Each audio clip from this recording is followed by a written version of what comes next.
right where you are. Don't move, just breathe. Do you feel that? That slight, persistent pressure behind your ribs, that constant low-level hum in your mind that whispers, you are falling behind. You've been told it's your fault. You've been told you just need more caffeine, a better productivity app, or a more disciplined morning routine. They lied to you. The anxiety you feel is not a malfunction of your brain. It is the intended result of a world designed to harvest the most valuable resource you own, your attention. You are not merely living in a civilization. You're living inside a massive, multi-billion-dollar distraction factory. Every street corner, every app on your phone, and the very way your modern city is structured has been engineered to keep you in a state of perpetual artificial emergency. Why? Because an anxious person is a predictable person. An anxious person is easy to move, easy to influence, and easy to control. Fearful people don't think long-term. They react. They buy things they don't need to soothe wounds they don't understand. They click on headlines that outrage them, because outrage is the only thing that makes them feel alive in a world of gray cubicles. You are being farmed for your focus. Every notification is a digital needle pricking your nervous system, keeping you just stressed out enough to stay engaged, but never peaceful enough to be free. But today, we are going to stop being the harvest. We are going to reach back through time, across 2 millennia, to find the weapons used by men who stood unshakable while empires crumbled around them. We are going to build a mental fortress that no algorithm, no politician, and no headline can penetrate. Welcome to the Stoic Survival Guide. Travel back with me. It is the year 170 AD. You are on the edge of the Roman frontier, deep in the frozen forests of what is now Central Europe. The air is thick with the smell of wet earth, iron, and wood smoke. Inside a small, dimly lit tent, a man sits alone. He's the most powerful human being on the planet. He is the Emperor of Rome, Marcus Aurelius. By all modern standards, this man should be a nervous wreck. His empire is being decimated by the Antonine Plague, a horrific disease that's killing thousands of his citizens every day. His most trusted general has just declared a rebellion in the east. His own body is failing him, racked with chronic pain and exhaustion. He's surrounded by death, betrayal, and the crushing weight of a world that expects him to have all the answers. And yet, in the quiet hours of the night, he doesn't reach for a distraction. He reaches for his journal. He doesn't write for an audience. He writes to save his own soul. He pens these words which still echo like thunder today. Today I escaped anxiety, or no, I discarded it because it was within me, in my own perceptions, not outside. Think about the depth of that realization. The leader of the known world, with enemies at his gates and a plague in his streets, realized that his anxiety was not an external force. It wasn't the war, it wasn't the plague, it was his perception of those things. He understood a truth that we have forgotten in our age of instant screaming information. The world can be chaotic, the world can be unfair, and the world can be loud, but the mind is a private sanctuary. The Stoics didn't try to stop the wind from blowing, they learned how to build a better sail. They realized that if you give your peace of mind to an external event, you have handed over the keys to your prison cell. Every time you check your phone before you check your own pulse, you are re-entering that cage. This brings us to the core of the Survival Guide. It is a tool so simple that most people dismiss it as common sense, yet it is so difficult that only the strongest master it. It is called the Dichotomy of Control.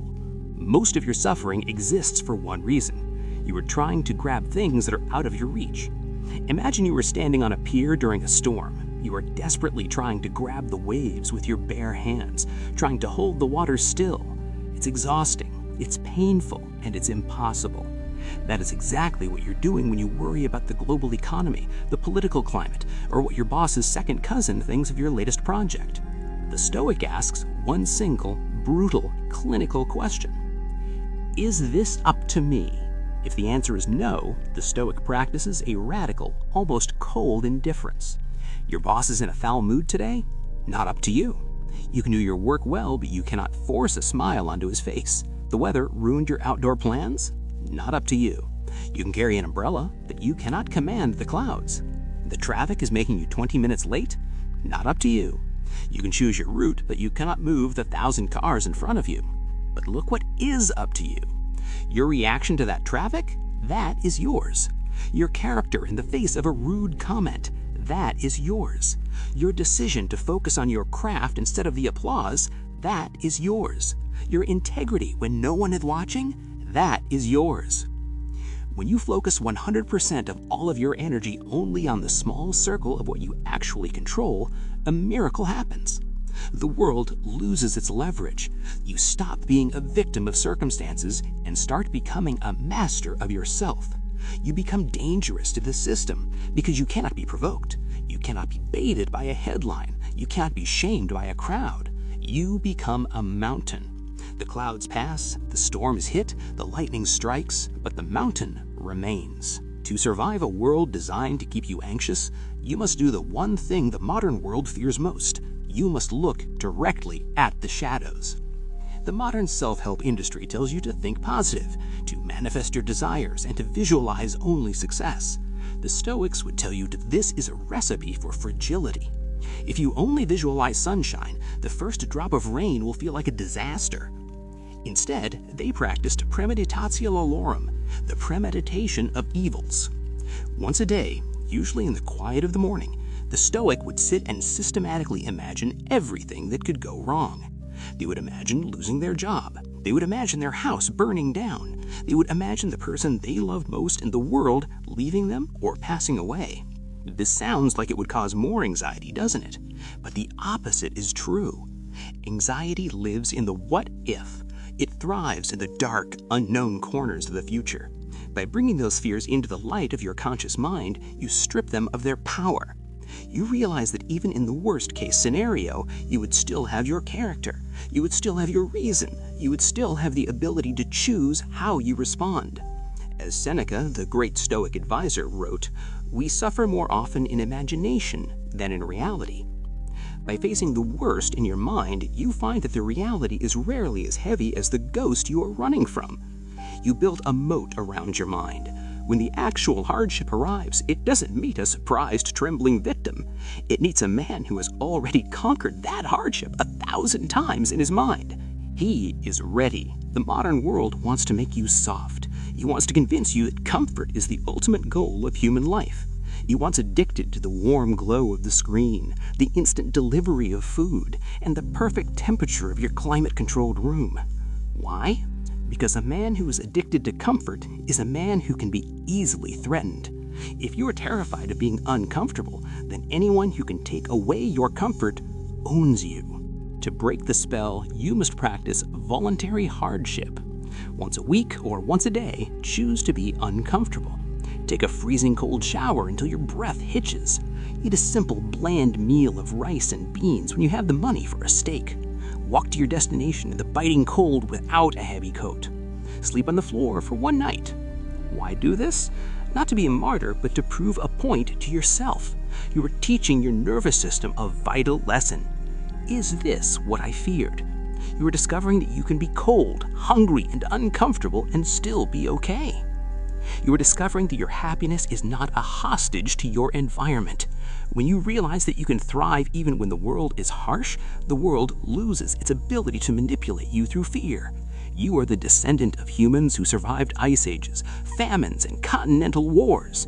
You carry the DNA of ultimate survivors. Do not let an app designed by a bored engineer in a glass building break your spirit.